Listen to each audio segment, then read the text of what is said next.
Hey guys, Karina Macarena here, and welcome back to my YouTube channel. And today I am going to be teaching you how to begin in crocheting. So right now I'm showing that I have the tail end and then the working yarn from the yarn ball. So let's jump in. First, we're going to do a slip knot. Now, to do a slip knot, what you're going to do is you're going to take the tail yarn and one end and hold it with your 3 fingers, and you're going to use your pointer finger and your thumb to make the slip knot. So you put the yarn over top of your pointer finger, and you take it, the working yarn, and you go behind your pointer and over top of the tail end. So that will make a cross with your, and you'll hold that with your thumb.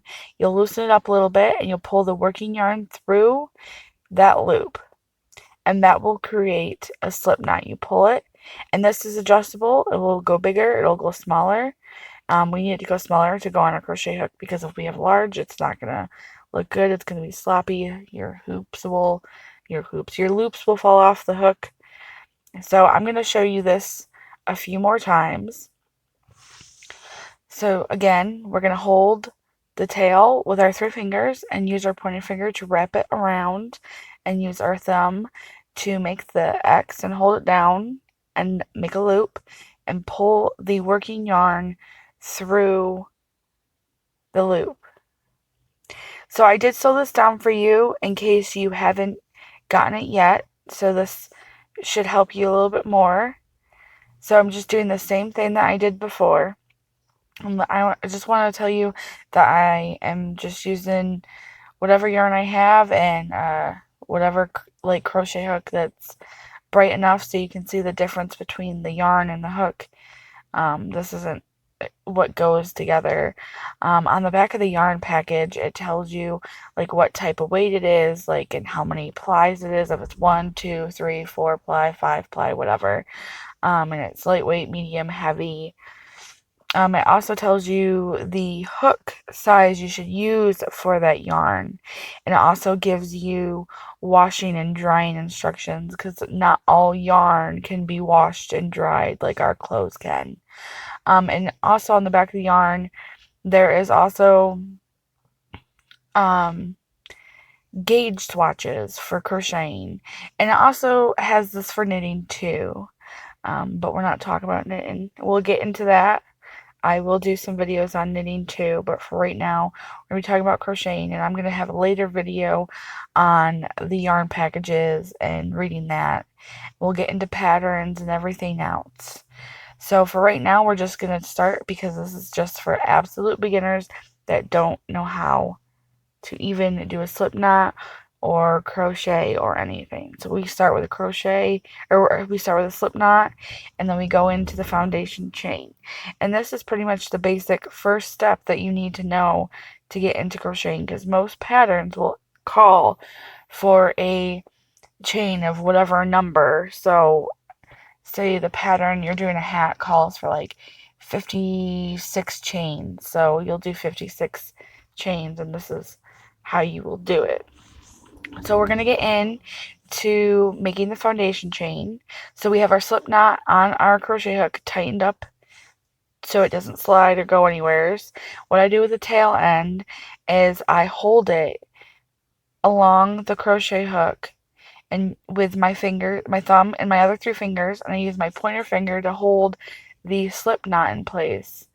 And I use my other hand to wrap my working yarn that's coming from the yarn ball.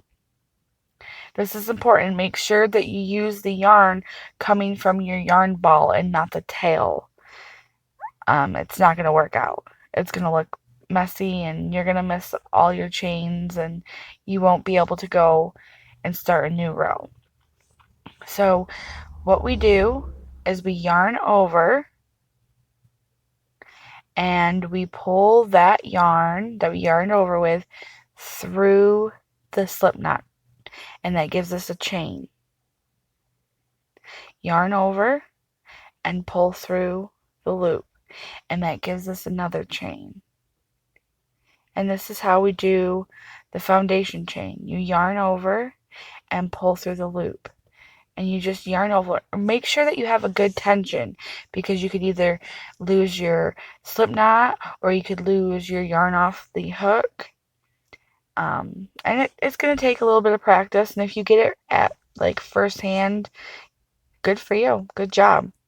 So I'm just showing you that I have my tail end over here, and I have made a chain, and I'm using my working yarn. I did speed the video up in this section, but I'm going to slow it down so you can see a little bit better and closer up. So again, I'm just holding, now that I have a little bit of a tail, I let that go, or a tail, a little bit of a chain, I let it go, and I just yarn over and pull through the loop. Slide that back down if it's too close. I don't like it that close. So yarn over, pull through that loop. Well, it's a chain now, so pull through the chain. So you just keep yarning over and pulling through that previous loop, which is the chain that makes up the chain. And this is just your foundation chaining for beginning. Not every single pattern calls for this, but most patterns do. So I hope that this helps you, and I hope that you learn. And if you need to rewatch anything, go ahead and rewind. If you have any questions, feel free to comment below. And I hope that you learn. So please like and subscribe, share, and don't forget to hit that notification bell so you can be notified the next time I upload another video, so you can follow along and start learning how to crochet. Thank you so much for watching, and I'll see you next time. Bye, guys.